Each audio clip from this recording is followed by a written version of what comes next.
Joshua chapter 1. After the death of Moses, the servant of the Lord said to Joshua, son of Nun, Moses' aide, Moses, my servant, is dead.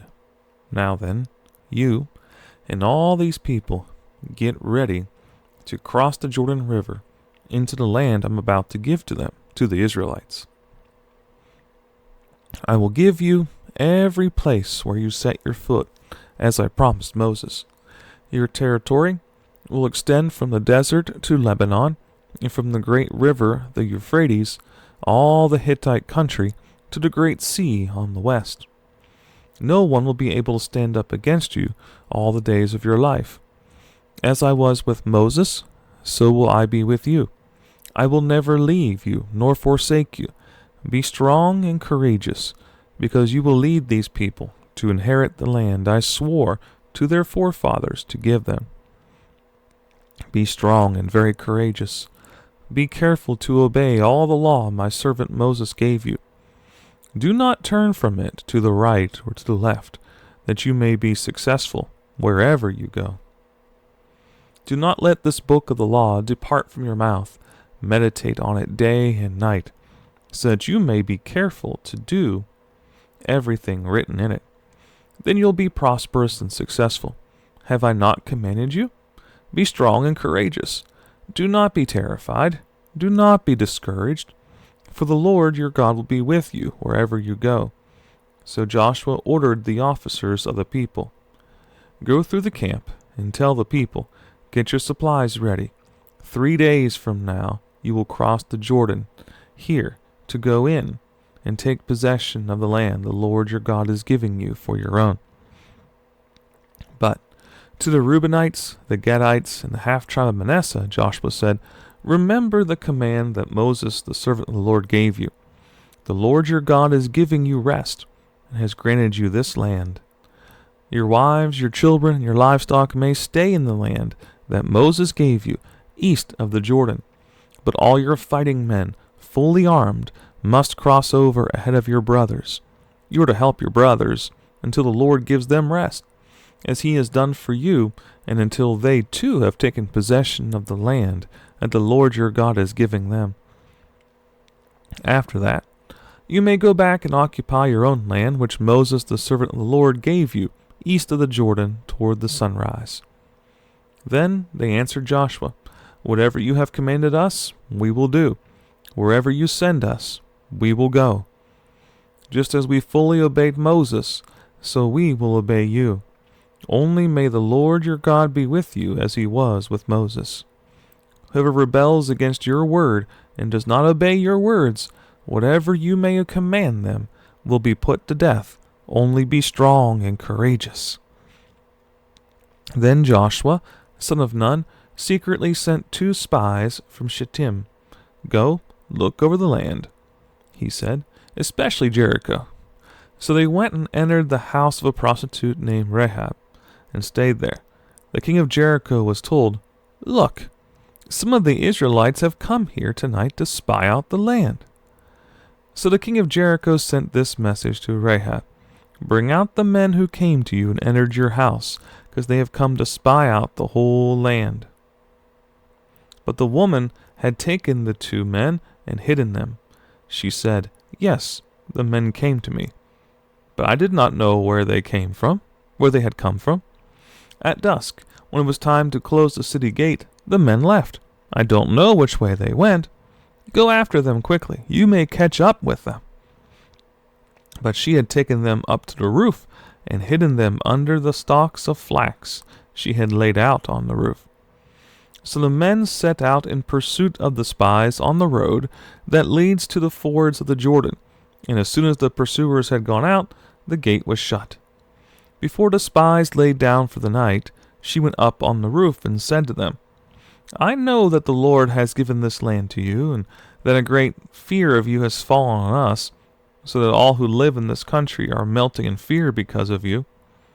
We have heard how the Lord dried up the water of the Red Sea for you when you came out of Egypt, and what you did to Sihon and Og, the 2 kings of the Amorites, east of the Jordan, whom you completely destroyed.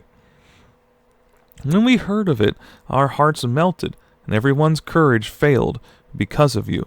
For the Lord your God is God in heaven above and on the earth below. Now then, please swear to me by the Lord that you will show kindness to my family, because I have shown kindness to you. Give me a sure sign that you will spare the lives of my father and mother, my brothers and sisters, and all who belong to them, and that you will save us from death." "Our lives for your lives," the men assured her. "If you don't tell what we are doing, we will treat you kindly and faithfully when the Lord gives us the land."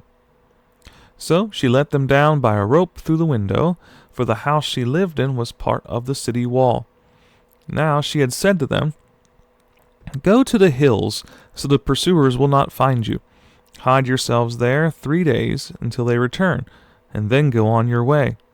The men said to her, "This oath you made us swear will not be binding on us, unless, when we enter the land, you have tied this scarlet cord in the window through which you let us down, unless you have brought your father and mother, your brothers, and all your family into your house. If anyone goes outside your house into the street, his blood will be on his own head. We will not be responsible. As for anyone who is in the house with you, his blood will be on our head if a hand is laid on him. But if you tell what we are doing, we will be released from the oath you made us swear." "Agreed," she replied. "Let it be as you say." So she sent them away, and they departed, and she tied the scarlet cord in the window. When they left, they went into the hills and stayed there 3 days, until the pursuers had searched all along the road and returned without finding them. Then the 2 men started back.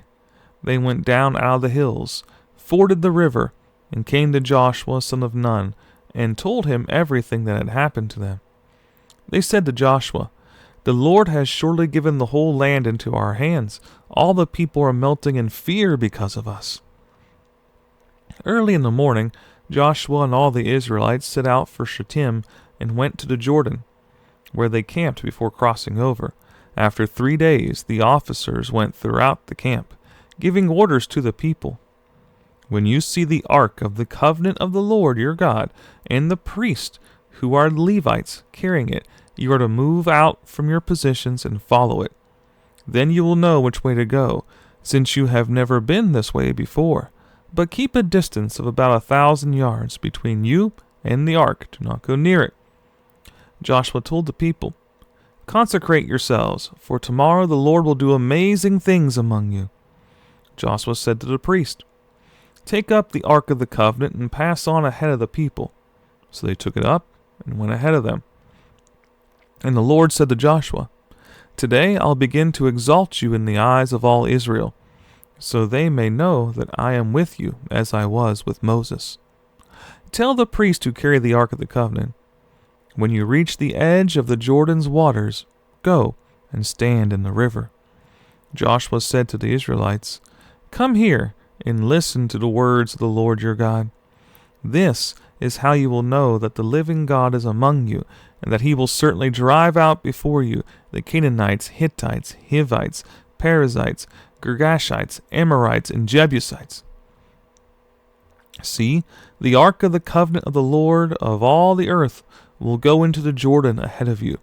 Now then, choose 12 men from the tribes of Israel, 1 from each tribe. And as soon as the priests who carry the ark of the Lord of all the earth, set foot in the Jordan, its waters flowing downstream will be cut off and stand up in a heap." So when the people broke camp to cross the Jordan, the priests carrying the ark of the covenant went ahead of them. Now the Jordan is at flood stage all during harvest. Yet, as soon as the priests who carried the ark reached the Jordan and their feet touched the water's edge, the water from upstream stopped flowing. It piled up in a heap a great distance away at a town called Adam in the vicinity of Zarathan, while the water flowing down to the sea of the Arabah, the Salt Sea, was completely cut off. So the people crossed over opposite Jericho. The priest who carried the ark of the covenant of the Lord stood firm on dry ground in the middle of the Jordan, while all Israel passed by until the whole nation had completed the crossing on dry ground.